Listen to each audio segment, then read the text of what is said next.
Oh, now we're going to talk about the intake manifold. We got single plane manifolds with high-speed horsepower, which looks like this. Oops. That's a single plane intake.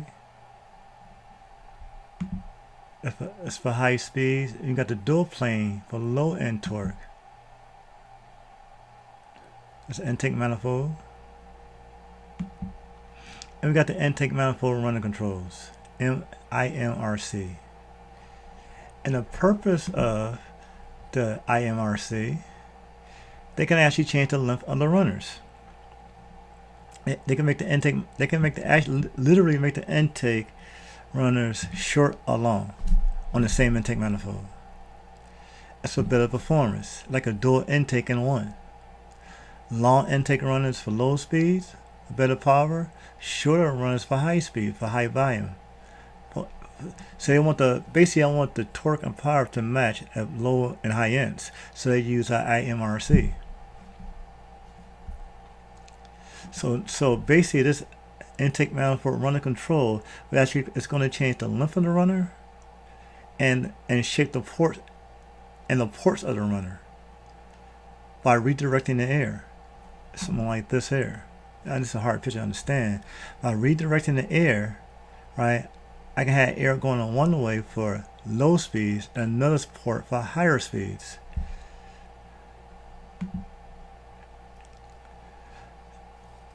The intake manifold control runner, the long run and short run switching, the valve inside the intake changes the air path. The single valve operation, the valve closes one intake port per cylinder. That's why I said it can change the running length and change the ports. Now this SWIRL valve design creates a velocity and specific duration change.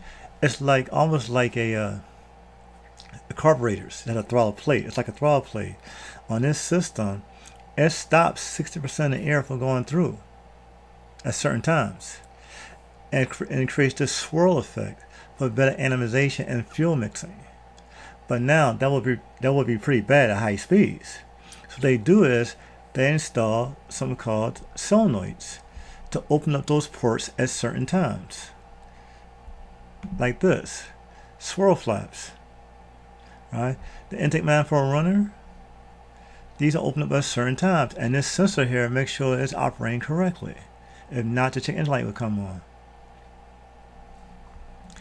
It's an old school 6-pack. You got air going in each.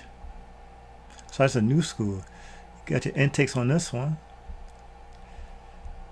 It's the old school design here. No flapper doors, no ports. Here, it's controlled by throttles.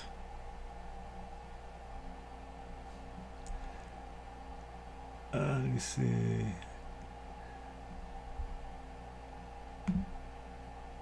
The throttle controls is controlled by either manual linkage by the driver, or sometimes electronic throttle control use computer to control the throttle based on APP signals. That's wrong.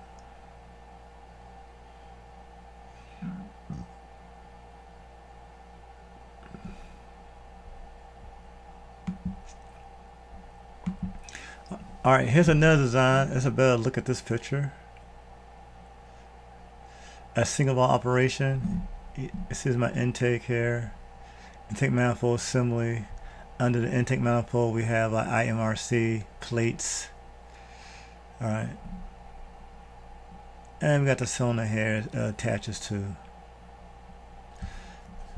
But okay, so just keep in mind.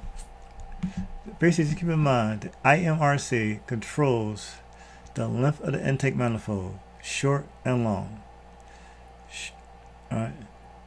Make the intake actually can lengthen the intake manifold, a longer intake runner or a shorter intake runner by switching it back and forth. It also causes a swirl effect inside the system at low speeds for better atomization of the fuel, the airflow mixing together. It restricts 60% of the air. At high speed, there's a flapper valve that can actually open up the right time to let more air through at higher speeds.